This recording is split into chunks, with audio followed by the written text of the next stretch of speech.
them organs because in the moment I can tell you, like I said, my first daughter, I don't even remember half of the shit that went on because I literally blacked out for most of it. Like I literally lost my Yeah. mind from I don't fucking remember how we raised most of the money. I don't remember half of the shit that went on. I don't fucking remember half of that shit because I was gone, Well, you know. Natalie says she wants to be buried in her yard with a tree.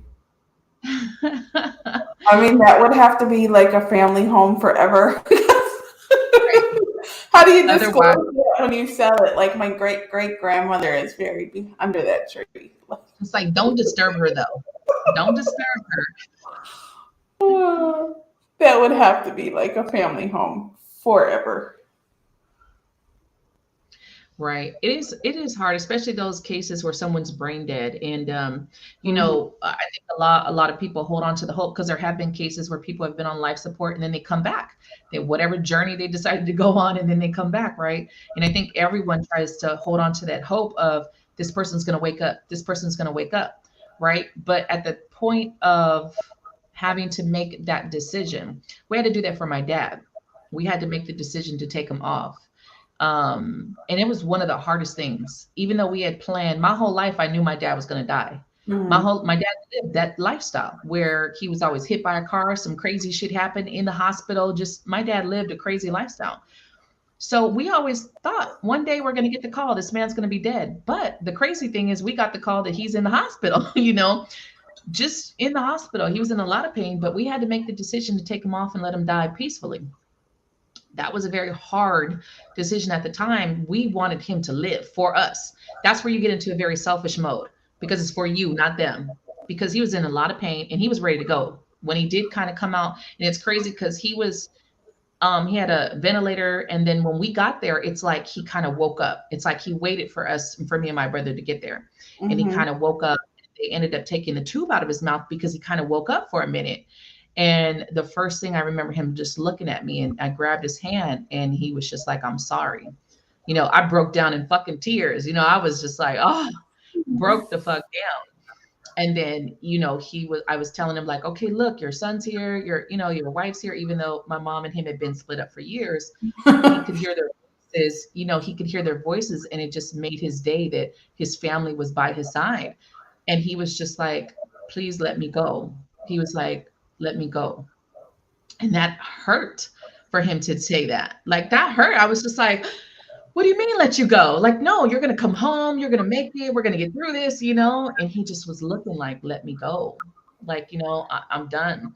And the sad part is we didn't at that point. And he ended up falling back in, needed a ventilator. Like by the end of the night, they had to put the ventilator back in, because we didn't stay at the hospital. We had to go home or to the room. Actually, we had a hotel room. And then we went back like the next day, but he went back on a ventilator, and then he did not wake up after that. He did not wake back up to talk to us. And he had these little moments where he would kind of open his eyes and look around, and then it was like he was ready. So that experience made me realize that we can be very selfish of our needs, of what we want in our family. And when sometimes we need to let them go, we can hold on and cause more trauma or more pain in someone's life than what we need to. Because in the moment we're very selfish and we're thinking about us. I can't deal with losing this person. You know what I mean? And so I think even my brother, we talk about this and that even I know that we should have at that point just been like, yeah, take it out, leave it out, let him go. But it did take us a couple more days. And then we still had to make the choice. We still ended up having to take it out and allowing him to go peacefully. And Hmm. then, within a day or two, he actually had passed on. So I do think, sometimes we just got to think about that and realize that's where I always talk about the death process of allowing ourselves to understand with birth comes death. We don't know how it's going to be. We don't know if it's going to be tragic. And I don't think you ever can get ready to lose a loved one. I don't think you ever can really prepare yourself, for that. Because even with my dad, we weren't prepared. That hit me in all kind of way. I was not prepared, even though I knew that he would die one day. I was not prepared for that. Hmm. They only charge for blood in the US. Oh shit. Hmm. Well, we live in a capitalist country, that's for sure. Oh, they I charge. did. I was very lucky to have And I actually didn't live in the same city. So I actually had went down to where my dad, I drove down, it was like 10 hours from where I was living. And I actually went, and I was so glad that I made the decision because I was glad to have that kind of peace with him, before he had passed, and just let him know that we were there for him. That no matter what had happened, whether my childhood was good, bad, or ugly, we still at the end, me, my mom, and my dad, my brother, we were all together at his end of his life. So it actually was very beautiful in that sense, you know? I'm gonna say it now. If something ever happened to me and I say let me go, I'm just lying. Don't let me go. I don't want to go. I don't really want to. I'm just playing. Like I may feel like that at the time, but I'm scary. I don't want to die. I know some people be like, it's so peaceful. I just want to go. Mm-mm. I don't want to go. Nope. Nope. Nope. Nope. Nope. Right. So we know, Orko, we're going to do everything to keep you alive. If I'm in You a know what? coma for years, just keep me in. I don't care if I have bed sores. Just keep me where I I, just nope. I had to ask my mom because after everything that happened to my mom, we were left to Yeah. make decisions.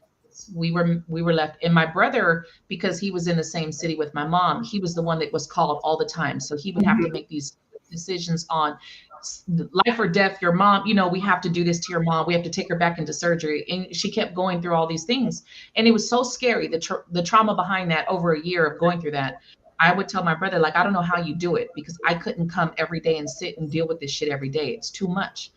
But one of the things when my mom did finally wake up, when she finally woke up, and I remember going to see her, and I was just like, hey, mom, like, you're here. And I was like, mom, I got to ask you something. And I was just like, mom, at the end of the day, should you crash, should you fall, do you want us to do everything in our power to save you? And I was like, please think about it because these effects, your heart attacks, the fucking dying, coming back, losing half of your side of, now she's a walking miracle. Like she literally is walking now. You know what I Mhm. mean?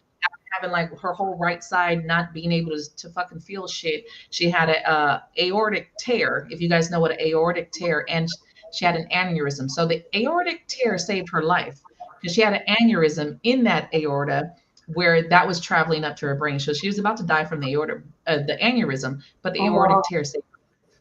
So I was like, Mom, if somebody ain't watching your ass, I don't fucking know who is. Like somebody got your back, right? So I had to ask her that question. I was like, Mom, do you want us to do everything to save you? Like, please tell me because I don't want to sit here and make the wrong decision. And she was like, yes, do everything to save me. And I was like, all right, you got it. We gonna fucking do everything that we Mhm. possibly can in the means of medical, history to fucking save you. And it was very hard to have to see her crash and die and come back and you know what I mean? In another surgery. Oh, we have to open her chest again. You know how many times they had to open her fucking chest because she was getting infections in the wound? She had a Mhm. wound, she had a wound vac for fucking over a year. Like her chest scar is crazy. Her shit, they had to crack her fucking chest open. I had to explain to my mom some of this when I went to go visit her because she was like, I don't remember. She's like, I don't really know what they did to me. And I was like, Mom, they basically cracked your chest open. They had to put your heart on bypass so that they can Yeah. fix the aortic tear. You're basically dead. You're basically dead. And they're keeping your heart pumping while they're fixing the Well, fucking they tear. And fix it. Yeah. she's looking at me like, and I'm like, yeah, mom, yeah, you're basically dead. And it's crazy because when she was in surgery and when they put her on bypass, I actually connected with her in the afterlife. And she was so confused. I know that's where we were at, but I didn't understand that's where we were at the time. I was like, what the fuck is this? And she was so confused at what was going on in that moment. And I was like, Mom, you're good. And I was just like, Mom, Mhm. you're good. It was a crazy experience. This is a little bit before I got into my spiritual path. I've always seen the death thing. Like I always have those dreams too, and uh, Divine knows that I am a Santa Muerte girl, right? Which is the Lady of Death. So you wouldn't think I'd be scared of death, but I don't want to go. No, no, no, no, no, no, no. Mm-mm.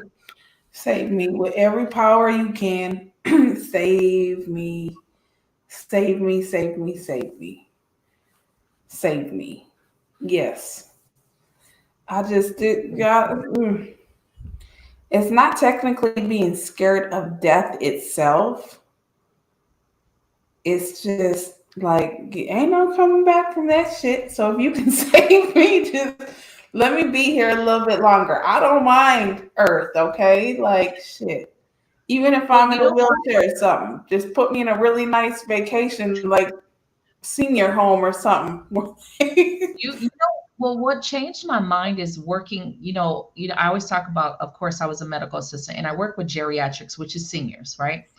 What changed my mind about death in the process of shit that happened, like something major, is because I would see so many people that they wouldn't die. Like death was the least of your worries, right? What you got to worry about is that if something doesn't, if some you have a reaction or the surgery doesn't go quite as planned, and then you can't walk afterwards, you can't wipe your Yeah, ass after. So I would see these people that would go through this, they would be not, I wouldn't say like they're all healthy and all of this, but someone going from like walking to all of a sudden they're in a wheelchair, they barely could fucking take care of themselves, they can't speak, a stroke, yeah, someone would have a massive stroke and they can't talk. I've seen patients from where they've had these massive strokes. These families are taking care of their families, are doing the best that they fucking can, right? You got people who are doing shit to people that can't speak, they can't express themselves, they get very agitated and angry. You have a spouse that's trying to do the best that they can with this person that now is angry and frustrated because they can't walk, they can't talk, they can't process their mind. That made me change my mind. And I told my daughter, don't fucking make me go through that. I don't want to live like that. I'm sorry. I do not want to live in an assisted facility and I can't express myself and I'm angry and I'm pissed off. No, no, no, no, no, no. I told my daughter, if that ever happens, you drive me to Oregon and you let me go. Drive me to, in Oregon, I can go ahead and be like, hi, y'all. I'll be a cripple, but I don't want to be too old. And if these kids can't afford to put me in a nice place by the ocean where I can sit in my wheelchair and shit on myself and look at the ocean, then yeah, y'all might maybe sort of kind of, but Right. I want to No, go.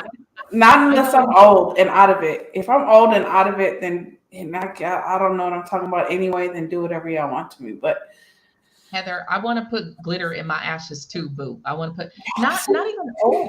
I've seen relatively young seniors because seniors starts at like no, 65, right? I don't want that. I've seen young seniors that unfortunately they have these strokes and they don't get their mobility back. They can't speak. They can't walk. They're sitting in a wheelchair. What quality of life is that? For me, yes, I believe in assisted suicide, and that's going to be another topic for another show. Yeah. I because I've my daughter be looking at me like, no, mom. And I was like, it's okay because I got another child. I'll call her and she'll take me.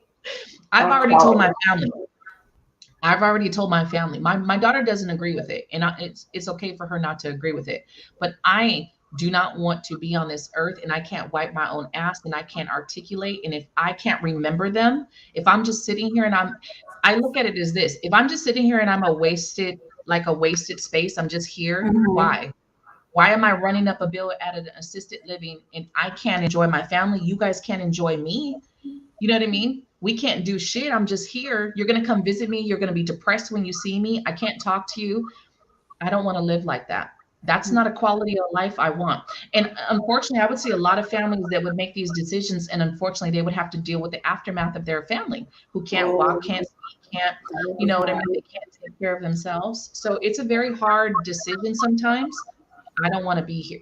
If I can't take care of myself, if I can't, if Yeah. I no longer know who I am and I'm just what am I here for? Mm-mm. So I'll be taking a trip to Oregon. One of my family members will let me go. Um, let me go. Don't keep me Hopefully you here. just go naturally. 61 is hard. I would have a hard time at 61 with letting, I don't know, I'm not close to my mom. So my